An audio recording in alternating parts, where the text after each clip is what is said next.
You know what? Good morning, good morning, good morning, everybody. This is Ty. How are you? I I decided I wanted to make a video this morning. I got some time to burn, so for those of you guys who know me, I have been wanting to make or to write a book for a very long time. But just like anybody else, I want immediate reaction. I have a lot of things on my mind that I just want to get out. So So why not just do it? Shit. And I'm gonna let you know right now, I curse. So if you don't want to hear the cursing, go ahead and stop the videos right now. Um, but I've been wanting to write a book on relationships. And so, like I said, I want the immediate response. So it's a lot of things I just want to get off my chest and so here it is. So a few weeks back, um,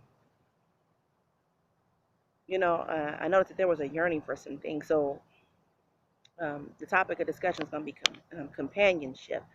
I know every day I pick up my son and I'll say, "Baby, how was your day?" He'll tell me about his day and I'll tell him about mine. And, it's really brief. But, one day I said, "Carter, baby, how was your day?" And he said, "It was good." And he proceeds to tell me about his day or whatever. And then he says, "Mommy, how was your day?" And I'm like, "You know what? It was good." I was like, "Well, I've been busy at work and I did this." And he goes, "Work was this." And I said, "Yeah." How was work? I go, "It was busy." I go, "It's not an amusement park, so I don't go there for fun, but mommy do what she gotta do." And so, we continued to talk and he was ready to stop the conversation. And I'm like, "No, no, no, no, no, I gotta get this off my chest."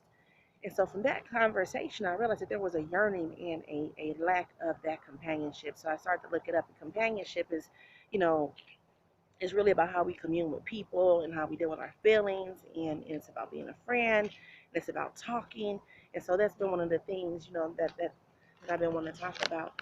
So so as I looked it up and as I talked to my different friends, I have a group of people who I talk to every day. My auntie is one.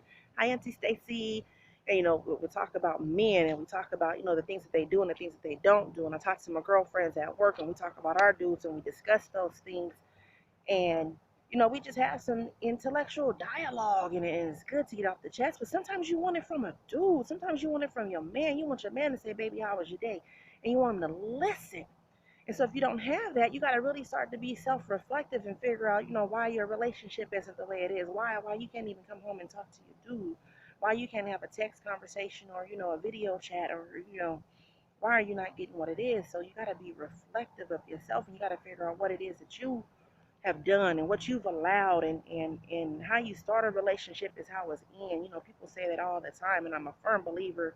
If I have to do anything over again, I don't have any regrets, but if I had to do it over again, I would be friends with the men that have been in my life first.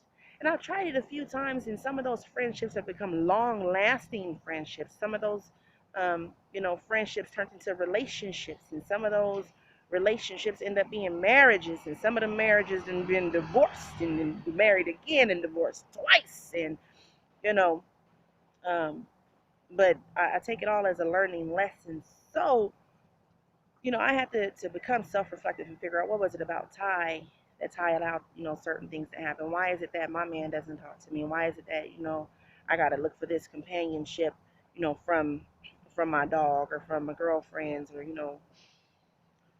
you figure it out. But then once you're in it, how do you change that? How do you start to engage in dialogue? And how do you make those conversations meaningful? And I don't have an answer for that. I'll be the first to tell you, I never knew how to do the marriage thing. What I'm saying?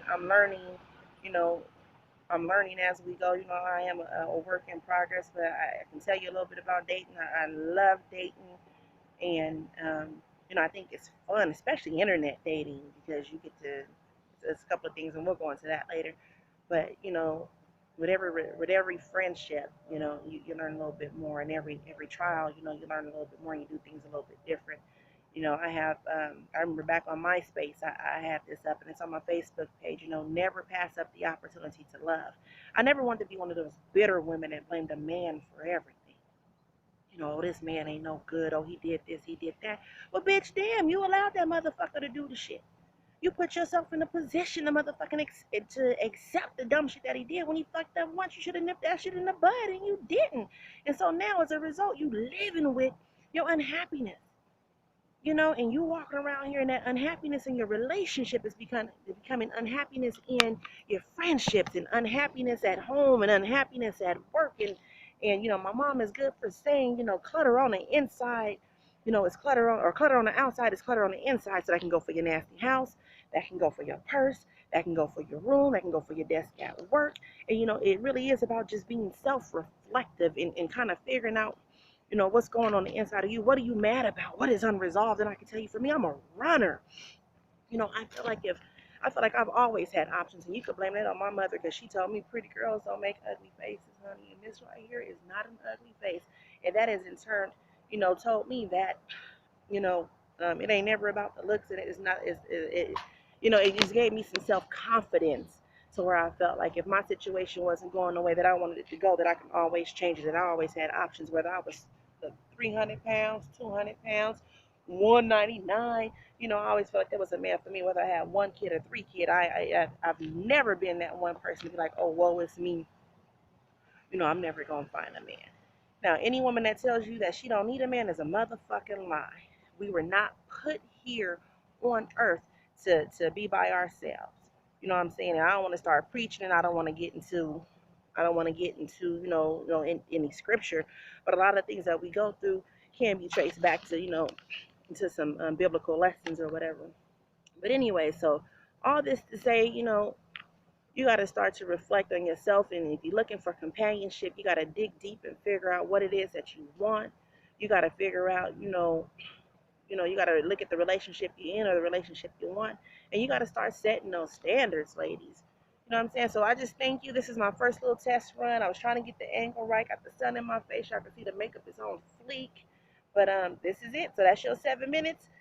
Chit chat with Ty. Maybe next time we'll do over some cocktails. I tried to do it this morning over makeup, but that didn't work. Y'all are not seeing what this looks like with no makeup. I love y'all. Thanks for listening.